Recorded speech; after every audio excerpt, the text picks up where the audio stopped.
शिव करुणा के सागर।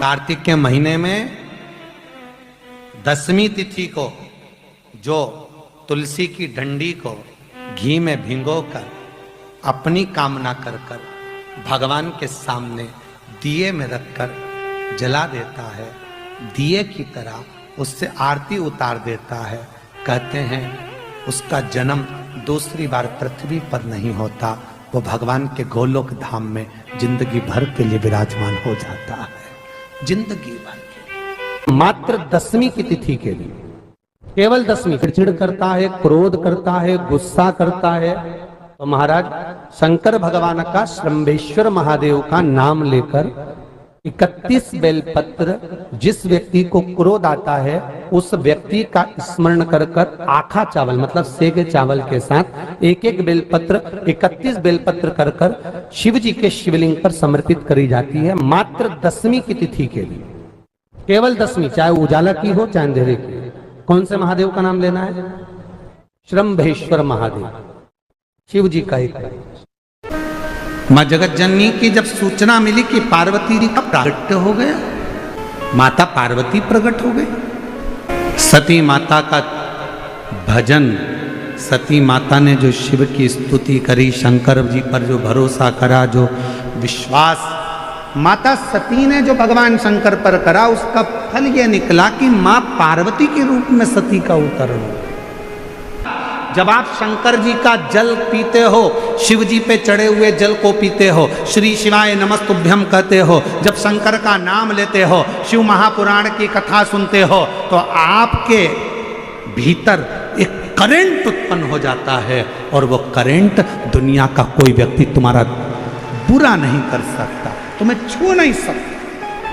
पर जब तुम शंकर जी को एक लोटा जल चढ़ाने लगोगे, शिव जी का भजन करने लगोगे, शिव नाम लेने लगोगे, कथा श्रवण करने लगोगे, श्री शिवाय नमस्तुभ्यम कहने लगोगे, तो तुम्हारे भीतर एक अलग से ऊर्जा, एक अलग से एनर्जी, एक अलग से बल तुम्हारे शरीर में आने लगेगा। सती मैया जलकर भस्म हुई, कोयल की योनि बन गई, कोयल के रूप से भी मुक्ति पाई, और आखिरी में पार्वती हिमालय राज के घर में पार्वती के नाम से विख्यात हो गई। ये विश्वास माता सती का था, ये विश्वास माता पार्वती का था कि मेरा अगला जन्म जरूर होगा और मैं शिव की आराधना में, शंकर की साधना में लगूंगी। जैसे मां सती ने विश्वास किया, भरोसा करा, और माता सती का भरोसा पूर्ण हुआ और पार्वती के रूप में अवतरित शिव प्राप्त हो। हम पहले भी कथा में कहे, आज फिर कहते हैं, जब तक शिव महापुराण के प्रति आपका भरोसा नहीं हो तब तक शिव महापुराण की कथा में मत जाओ।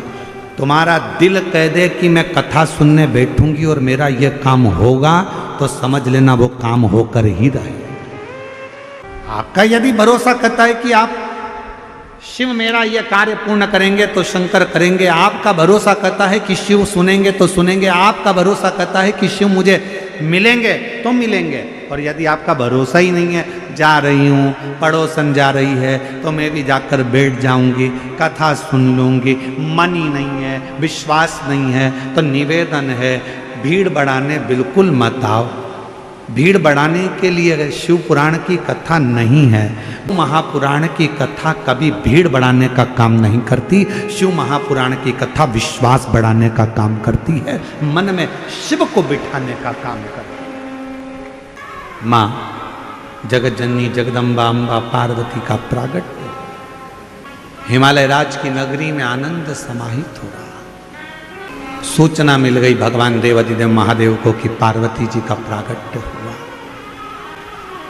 सबसे पहला काम भगवान शंकर जी ने एक करा कि पार्वती जी के प्रागट्य पर देव ऋषि नारद को पार्वती जी का भाग्य बताने के लिए भेज दिया गया। मेरे ओघड़दानी ने, मेरे शंभू ने, मेरे त्रिकालदर्शी कैलाशी अविनाशी शंकर भगवान देव ऋषि नारद आ गए। मैनावती की गोद में पार्वती जी थी। देव ऋषि नारद जी ने जैसे ही देखा तो उनका भाग्य बताना प्रारंभ। इनको जो पति मिलेगा वो भस्मी रमाने वाला, जटाजूट बांधने वाला मिलेगा। तुम्हारी पुत्री पार्वती को जो पति मिलेगा वो नग्न वेशधारी मिलेगा। फिर निवेदन है, भाग्य बताने वाले तो दुनिया में ढेर मिल जाएंगे, पर भाग्य बनाने वाले ढेर नहीं मिलेंगे। भाग्य बनाने वाला तो देव अधिदेव महादेव ही मिलेगा। और मेरे देव अधिदेव महादेव किसी का भाग्य कभी नहीं बताते। शिव महापुराण की कथा कहती है शंकर भगवान कभी किसी का भाग्य नहीं बताते, पर शंकर भगवान एक काम करते हैं, एक लोटा जल चढ़ाने वाले का भाग्य बदल देते हैं, भाग्य बना दे। देव ऋषि नारद ने भाग्य बताया। पार्वती जी को जो पति मिलेगा वो ऐसा मिलेगा, जटाजूट बांधने वाला, भस्मी रमाने वाला, नग्न वेशधारी। हिमालय राज के मन में आया कि मेरी बेटी की किस्मत ऐसी लिखी, मेरा बेटी का भाग्य ऐसा लिखा। मैनावती रोने लगी। हिमालय राज ने कहा कि क्यों रोते? अगर तुम्हें लगता है कि बेटी का भाग्य ऐसा है तो अपन बेटी की शादी ही नहीं करेंगे। जो पहले कथा में कहा, आज फिर कहते हैं, अपनी बेटी की शादी बहुत गाड़ी बंगला देखकर मत करना। अपनी बेटी की शादी ऐसे लड़के के साथ करना जो संस्कारित हो, गलत व्यसन में ना हो, मदिरा पान ना करता हो, गलत काम में ना हो, भले काम छोटा हो पर गलत संगत में ना पड़ा हो। तुम्हारी बेटी की इज्जत करे, सम्मान करे, सत्कार करे तो बेटी की शादी करना, नहीं तो ज्यादा गाड़ी बंगला देखकर बेटी का विवाह ना करे। हिमालय राजनी ने जैसे ही बोला, महाराज हिमालय राज जी के बोलते से ही मैनावती ने कहा नहीं, विवाह तो करना शादी। तो इतने में देव ऋषि नारद जी ने कहा, यदि बेटी के भाग्य में ये सब कुछ लिखा है तो एक काम करो, बेटी को शिव जी की भक्ति बता दो, शंकर की आराधना करना बता दो। हम आपसे भी कहेंगे, जो हिमालय राज ने कहा, जो मैनावती ने कहा, वो हम आपसे कर रहे हैं। अपने बच्चों को, अपने घर की बेटा बेटी को आप चाहते हो कि अपने घर के बेटा बेटी सफलता की सीढ़ी पर चढ़े, उन्नति की सीढ़ी पर चढ़े, तो अपने घर के बेटा बेटी से कहो कि मेहनत 4 गुनी करें, खूब पढ़ाई करें, खूब मेहनत करें, खूब परिश्रम करें और साथ में शंकर के मंदिर में जाना चालू करें, एक लोटा जल चढ़ाना प्रारंभ करें तो सफलता मिलेगी। ये नेत्र किस काम के जो मंदिर तक नहीं गए शिव की स्तुति ना,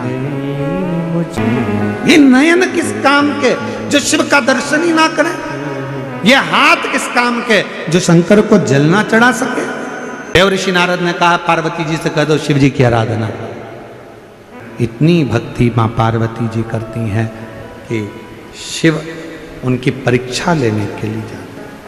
आपको क्या लगता है कि जिंदगी सरल है? एक भक्त ने पूछा, क्यों गुरुजी जिंदगी सरल कब होती है? हमने कहा, जब शंकर को एक लोटा जल चढ़ाना प्रारंभ कर देते हो तो जितनी बाधाएं आती हैं, जितना दुख आता है, जितनी तकलीफें आती हैं, वो अपने आप में सरल होती चली जाती है। जिसने अपनी जिंदगी में ठोकर खाकर संभलना सीख लिया, समझ लेना उसने जिंदगी में राज्य करना सीख लिया। पार्वती जी ने खूब तप करा, साधना करी मां पार्वती जी ने खूब तप साधना। शिव जी ने परीक्षा ली, बारंबार देवाधिदेव महादेव परीक्षा लेते हैं, बारंबार जितना समय मिले शिव स्तुति में पार्वती जी ने लगा। समय आया जब सारी परीक्षा माता पार्वती जी ने पास कर ली, तब देवाधिदेव महादेव ने आकर दर्शन दिया और कहा, पार्वती अब मैं तुझे स्वीकार करता हूं, हिमालय राज की नगरी में तुम जाकर निवास करो। पार्वती जी ने एक व्रत करा था जिस व्रत का नाम हरतालिका तीज था। ये वो व्रत है, अगर कुंवारी स्त्री भी इस व्रत को करती है, अखंड सौभाग्यवती स्त्री भी इस व्रत को करती है, और जो नारी जैसी है, कोई सौभाग्यवती है तो सौभाग्यवती व्रत कर रही है, कोई पुरुष है तो वो भी व्रत कर रहा है, और नारी भी व्रत कर रही है, कन्या भी व्रत कर रही है, और किसी नारी का अगर पति चले भी जाता है तो भी ये व्रत करा जाता है, ये व्रत छूटता नहीं है। हरतालिका तीज का व्रत स्वतः वो व्रत है जो स्त्री बचपन से लेकर मृत्यु की सैया तक करती है, वो हरतालिका तीज का व्रत।